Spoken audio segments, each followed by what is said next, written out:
I had wanted to play guitar when I was in high school, and when I was in ninth grade, I had a third-degree burn on my hand, and if you're playing guitar regular right-handed, this is your fingering hand, and I didn't have no fingertips, and I have this deformed finger, so I thought I'm never going to be able to learn how to play guitar, and so a friend of mine in high school said, "Why don't you learn to play left-handed?"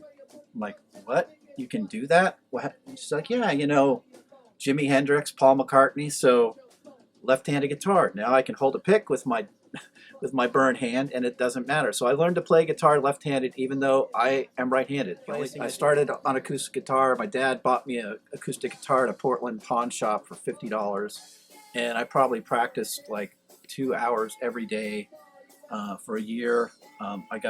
After that, he bought me an electric guitar when we moved to Florida at a swap meet, flea market, another $50 cheap electric guitar. So I was playing this, and there's some guys in college. I was at Florida Southern College my sophomore year. They had a band called the Albinos, and it was a new wave punk band. And I knew the drummer, and I'm like, "Hey, I'd like to join your band." He's like, "Well, can you play fast?" That was the only requirement. "Can you play guitar fast?" And I was like, "Yeah, I think I can play fast." So I'm like, "Is that fast enough?" He's like, "Yeah, that'll work." So I joined. We moved from Florida. I ended up being asked to go on tour with a Christian singing group. We toured across the U.S. and Europe and back across the U.S. And I came back home, and I was like, I need to put a band together. So I got together with my brother Chris, and I said, I'm writing these songs, and let's put a band together. So he got his friend Pete to play drums. Started playing in the garage, making a lot of noise. Called ourselves the High Tops. I think a lot of it was just Andy, my brother, had been in a band called the Albinos when he was in college, and we moved back to Oregon. I don't think Andy was in a band, but he had been playing and writing songs and so forth, and I don't know how, but somehow I picked up a guitar and started playing like bass parts, or somehow we ended up playing together. And I got a friend of mine from high school, my locker mate, to play drums, and we just kind of formed a band, and I think we just started noodling around in the garage like any other, like a lot of bands get started, and we were just a garage band, just noodling around and poking around and making a lot of bad noise, and all the neighbors didn't like it. As I see it, my role in the band, because we've taken, again, we went from a 3-piece to a 4-piece to 5, or change out guitarists and change out keyboardists and this and that, but I think for me, a lot of what I brought to the band was kind of an arrangement, like a lot of the background vocals. We did that for a while, playing at high school things and stuff like that, playing people's houses. And then, as I recall, we brought my friend Mike in to play guitar, second guitar.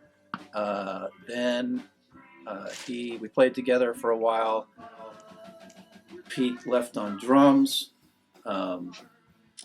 We had a brief show with another drummer, I think his name was Matt. He ended up getting mono, and he couldn't play. They had a talent show one year that I went and watched and saw High Tops play a couple songs, and I thought that was pretty cool, and it inspired me. And they played, one of the songs was Wipeout, so it's a drummer feature song. So it's kind of cool seeing that. When I was a little kid, like 10 years old, 11 years old, I played in a drum corps, which is just you play one drum with like 4 or 5 or 6 other people, and then together you make your music that way. But I had a little bit of drumming experience from when I was 10, 11 years old, and then setting up pots and pans, of course, banging on those with sticks when you're little. Everybody does that. So when I saw these guys play at the talent show, it was inspiring, and I thought, hey, that'd be really cool to learn how to play the drums. So I put an ad in the paper, and this guy named Bob Johnson replied, and it was like, Bob had just learned to play the drums, so we thought, well, let's give it a try, and he was awesome. So we just all clicked. Actually, I saw an ad where these guys were looking for a drummer. Anyway, I started practicing on our jazz band drummer's drum kit in the band room at night, and trying to teach myself how to do the whole kit playing thing, and got a couple songs that I was basically learning to play along with. And at some point we had an audition date set up, and I don't remember how long I had to figure it out. I think it was about a month. And met up with Andy and Chris. I knew them through school a little bit. Chris was a trumpet player also, so I knew him from band, but I didn't know Andy that well. And we ended up doing an audition on a couple of different specific songs, and I guess they were impressed enough with my ability to keep time and hit the drums squarely. And we got together and started practicing, and it kind of blossomed and became a really cool deal for our last several years in college there. Started playing a lot, getting attention. Got a booking agent named Dan. He started booking us. I brought them in, and they were okay. They didn't really have anything, a whole lot going on to what they should have. And I said, well, you know, I mean, work on it and see what you can do and let me know.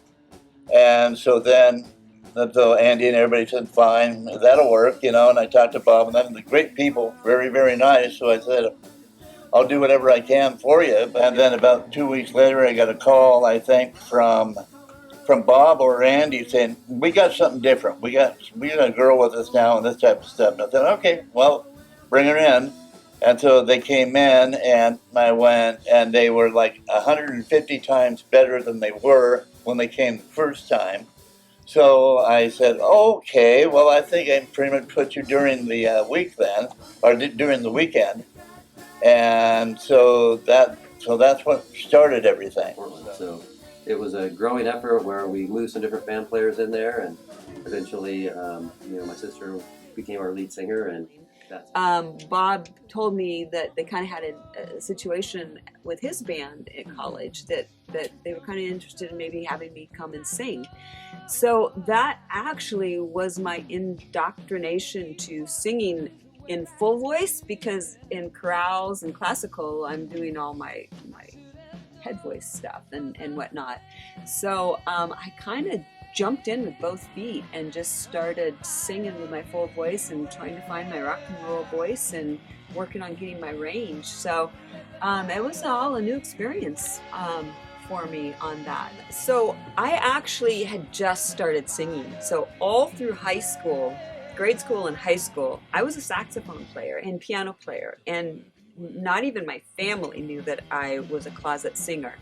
I didn't even show anybody that I had vocals until junior year in high school when we had a parent prom show, and I was so nervous that my hair was shaking. A friend of mine told us as we were sitting off stage and had the mic in my hand and had the consonant 80s poodle perm at the time, and he laughed at me because my hair was shaking. I was so nervous. And I got a standing O by a stranger, and after that the choir wouldn't talk to me because I was a saxophone player. The turning point was when Karen joined the band. We had a keyboard player, and we really elevated our sound. The songs took on a whole new sophistication, and we started playing some really good gigs, playing the Portland scene, and just really making a difference and having fun. Good tunes for good times.